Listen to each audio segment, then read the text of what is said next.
अगर आप लोग थाने में घर लेने जा रहे हो और आप लोगों को लगता है कि ब्रोशर में जितना प्राइसिंग लिखा है वही सच प्राइसिंग है, तो आप लोग सरासर गलत हो। आज मैं आपको कुछ हिडन कॉस्ट के बारे में बताने वाला हूँ, जो फर्स्ट बायर हमेशा गड़बड़ करते हैं, और ये बात आप लोगों को कोई बिल्डर या कोई ब्रोकर आपको बताता नहीं स्टार्टिंग में। तो पहले कॉस्ट के बारे में बात कर लेंगे।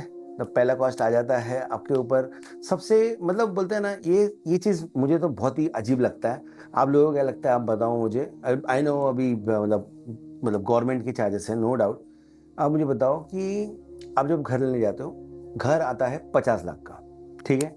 अब अगर आप लड़के हो तो आप लोगों को सिंपल एंड सिंपल आपको 7% आपको लग जाएगा, क्या, stamp duty registration, that is SDR, 7%, ठीक है। उसके बाद आ जाता है, अगर आप लड़की हो तो 1% कम हो जाएगा, 6%। वो आपको फ्लैट कॉस्ट के ऊपर भरना है, ठीक है। ये पहले बात तो आप लोग समझ लो। अभी हम लोग आते आते चीज़ों में आते हैं। उसके बाद नया अगर बिल्डिंग है, अंडर कंस्ट्रक्शन है, तो उसमें आ गया GST आ गया, दैट इज अगेन 5%, छोटा मोटा बात नहीं है वो, ठीक है। GST आ गया, अग्रीड।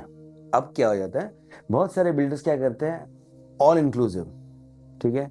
अब ऑल इंक्लूसिव वो लोग देंगे आपको कितना, समझिए 70 lakhs में। मतलब आपका फ्लैट कॉस्ट उधर ही जा रहा है, अगेन खींचा हुआ चला जा रहा है, उधर ही पीछे जा रहा है, ठीक है।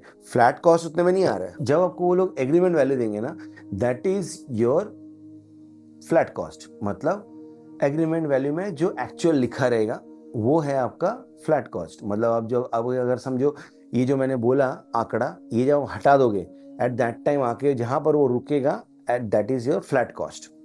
ये पहला हिडन कॉस्ट हो गया। अब हिडन कॉस्ट 2 के बारे में बात करेंगे। वो तो एकदम ही मस्त है। आप लोग जाते हो, उनका बोर्ड देखते हो, बहुत बड़ा बड़ा ब्रोशर लिखा रहता है, ब्रोशर नहीं, ब्रोशर भी देख लेते हो, बड़ा बड़ा होर्डिंग रहता है कि 50 लाख में घर ले लो, 50 लाख में घर ले लो। आप लोग जाते हो उठा के, यस हम लोग घर लेने जा रहे हैं। वहां पर जाके आपको क्या पता चलता है कि आप लोग अगर, उनका एक बैंडिंग रहता है, बैंडिंग। अब बैंडिंग कैसा रहता है, मतलब किसी किसी का रहता है, मतलब हर एक बिल्डर का अलग अलग बैंडिंग रहता है। मैं फिर भी एक नॉर्मल आपको समझाता हूँ। फर्स्ट से लेके 9th फ्लोर, 10th से लेके 19th फ्लोर, ऐसे ऐसे ऐसे ऐसे बैंडिंग होता है। अब बैंडिंग है, छोटा बैंडिंग नहीं होता। कोई चार्ज करता है 40,000 रुपए, कोई चार्ज करता है 1 लाख रुपए, कोई चार्ज करता है 50,000 रुपए, ठीक है। मतलब आपने अगर समझिए आप, और हाँ उस पे आता हूँ, वो तो और खतरनाक है। अगर आप लोग समझिए, पहले हम लोग नॉर्मल बातें में बात कर लेंगे। अगर आप लोगों को समझिए कि आप लोगों को चाहिए एक 16th फ्लोर, पकड़ लेते 16th फ्लोर, तो आपका फ्लैट कॉस्ट तो उतना ही हुआ, और ऊपर से उसने लगाया कितना, और 50,000 ऐसे ही बढ़ गया, ठीक है। उसके ऊपर जो भी आपका फ्लैट कॉस्ट रहेगा उसके ऊपर बढ़ गया।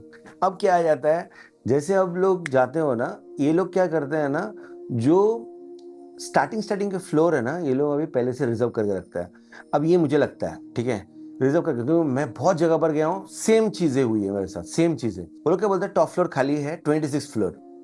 अब 26 का हिसाब लगा लो ऐसे, ठीक है। अभी लंबे लंबे हिसाब लगा के 3 लाख तक पहुंच जाता है, एक्स्ट्रा 3 लाख, ठीक है। अभी आप लोग क्या करते हो, छोड़ना 3 लाख ही तो बड़ा है, लेकिन कितना अच्छा व्यू मिल रहा है, ठीक है। अब उसके बाद वो लोग क्या करते हैं, आप लोग बोलोगे नहीं इतना नहीं बढ़ना है, मतलब कोई कोई रहता है, जैसे मैं था, मैं बोला नहीं इतना तो नहीं बढ़ सकता। तो बोला नहीं, एक काम करते हैं, आप लोगों को मैं लोअर फ्लोर देता हूँ, लेकिन उसका ना व्यू इतना अच्छा नहीं होगा। तब आपको क्या लगता है, यार एक तो पहली बात घर ले रहे पूरे लाइफ टाइम के लिए, ऊपर से साला ऐसा व्यू नहीं मिलेगा तो और दिमाग खराब होगा, दिमाग सटकेगा, छोड़ो 3 लाख जा रहा है, कर देते हैं। तो ये सब टैक्टिक्स है गाइस, बहुत सारा चल रहा है जो। यस, तो ये था अभी सेकेंड हिडन कॉस्ट। अभी आते हैं अगले, इसमें आते हैं। अब हिडन कॉस्ट 3 के बारे में बात करेंगे, ठीक है। अब जब आप लोग जाते हो, आप लोगों का सब फ्लैट व्लैट बता दिया, ये हो गया। अब जब आप पेमेंट करने वाले हो, एट दैट टाइम वो लोग क्या बोलते हैं, अभी हम लोगों का है ना ये 1 मिनट, कौन सा चार्जेस है वो, पोजीशन चार्जेस। तो इसमें आ जाता है, अभी हम लोगों को हिडन चार्जेस क्या भरना है आपको बताता हूँ। कोई कोई लेता है 5 साल डायरेक्ट, 5 साल का, कोई लेता है 2 साल का, कोई लेता है 3 साल का। ये क्या रहता है, पहली बात तो मेंटेनेंस चार्जेस, ये पूरा मेंटेनेंस चार्ज से आपसे वसूला जाएगा, ठीक है। ऐसा नहीं है कि आप लोग पहले जाके जितना भी कॉस्ट सोचा था वो दे दिया, हो गया, आप लोग निकल गया, अगर नहीं, अभी आ गया मेंटेनेंस चार्जेस, ठीक है। अब मेंटेनेंस चार्जेस छोटा मोटा नहीं होता, डायरेक्ट 1.5 लाख रुपए लेंगे, 2 लाख रुपए लेंगे, ठीक है। उसके बाद आ जाता है आपसे नल फिटिंग के भी चार्जेस लिया जाता है। उसके बाद अलग से आपके उधर गैस लाइन आ रहा है तो उसके भी चार्जेस लिए जाते हैं, ठीक है।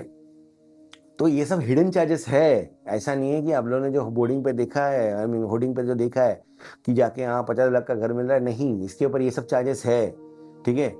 तो बहुत जन ऐसे ऐसे टोटल कर करके 3.5 लाख तक पहुंचाते हैं, ठीक है, 3.5 4 जिसका जैसा मतलब मन करे उसके हिसाब से पहुंचाते हैं इस चीज़ को।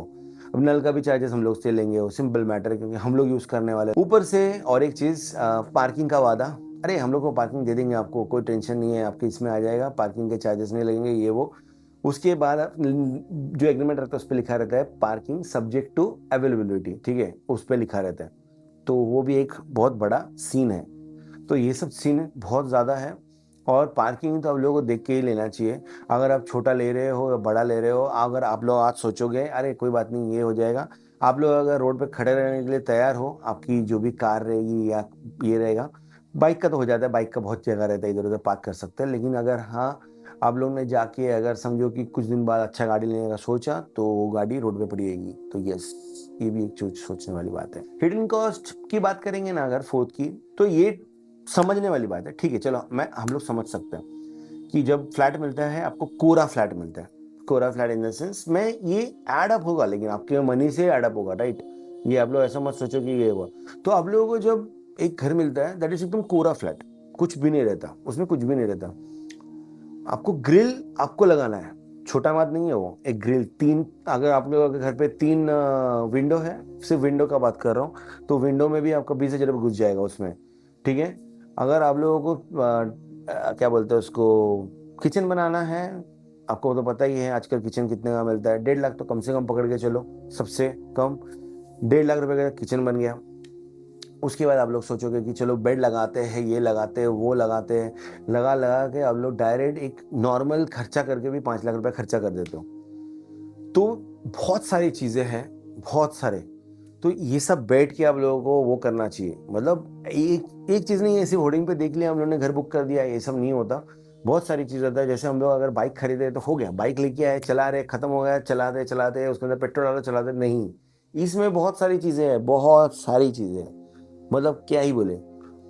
कार आप लोग लेके आ रहे हो, चला रहे हो, लेके आ रहे हो, चला रहे हो, ठीक है। किसी किसी को खुजली भी रहता है कि हाँ भैया उसके अंदर हम लोग उसको क्या बोलते हैं, मॉडिफाई करेंगे, ये करेंगे। मैं नॉर्मल पर्सन की बात कर रहा हूँ, नॉर्मल पर्सन कभी मॉडिफाई करने नहीं जाता, उसको कंफर्ट चाहिए, अच्छे से चलाने के लिए कार लेता है, ठीक है। तो ये सब चीज़ें रहती है। और सेम थिंग घर का भी यही हो रहा है। अभी घर लेने गए ऊपर, जैसे ही बिल्डर लोग तो बेचने के लिए बैठे, जैसे ही बेच के हो गया उसके बाद आप लोग खर्चे पे खर्चा, खर्चे पे खर्चा। एक चीज़ है जो मुझे मतलब पर्सनली बिल्कुल नहीं पसंद है, जो चीज़ें मतलब मैं समझ सकता हूँ गवर्नमेंट की चीज़ें हैं, बहुत सारे रूल्स एंड रेगुलेशंस होते हैं, लेकिन द थिंग इज़ लाइक ये घर लेना इतना कभी-कभी ब्लंडर हो जाता है, मतलब बहुत ज़्यादा। मतलब पेपर्स तो मतलब ठीक है, पेपर्स तो मैं मान सकता हूँ, लेकिन वो पूरा process it is taking a, मतलब आप लोग परेशान हो जाओगे। ऐसा नहीं कि आप लोग जैसे कार लेने जाते हो ना, कार का 1-2 पेपर साइन किया, अपना कार हो गया, अपने नाम हो गया, उसके बाद उसका नंबर आ गया, हो गया। लेकिन नहीं यार, ये कुछ ज़्यादा ही बड़ा प्रोसीजर है, मतलब ये पकाऊ प्रोसीजर है अच्छा प्रोसीजर नहीं है, पकाऊ प्रोसीजर है। अब क्या करना तो पड़ेगा ही। सो घर लेना एक इमोशनल फैसला नहीं होना चाहिए आपका, बहुत मैथ्स करना चाहिए आप लोगों को, बहुत कुछ, क्योंकि सबसे बड़ा फाइनेंशियल रिस्क है ये बहुत। क्योंकि आजकल के दिन में बहुत फाइनेंशियल रिस्क है कसम से। पहले ऐसा नहीं था, पहले कोई बात नहीं था, मतलब कोई प्रॉब्लम नहीं, एक बार ले लिया तो ले लिया, बहुत सस्ते में थे। आजकल सस्ता तो दूर की बात है, इतना महंगा है कि मत पूछो। तो हमेशा सही फैसला बहुत ज़रूरत। और ये EMI वीएमआई सब कुछ देख लेना, मैं हमेशा ये सब वीडियोस बनाते रहता हूँ, अगर आप लोग मेरे चैनल पे जाओगे तो आप लोगों को दिखेगा। तो बस गाइस, मुझे कहने का इतना ही था आज के वीडियो में। अगर आप लोगों को किसी भी एंगल से इन्फॉर्मेटिव लगा रहेगा, वीडियो अच्छा लगा रहेगा, तो यस, चैनल को सब्सक्राइब करें, वीडियो को लाइक करें और मुझे मोटिवेट करें ऐसे ही कमेंट करके कुछ, कि ताकि मैं और ऐसे वीडियोस लेके आ पाऊँ आप लोगों के लिए, जिससे आप लोगों का हेल्प हो। थैंक यू, मिलते जल्दी से।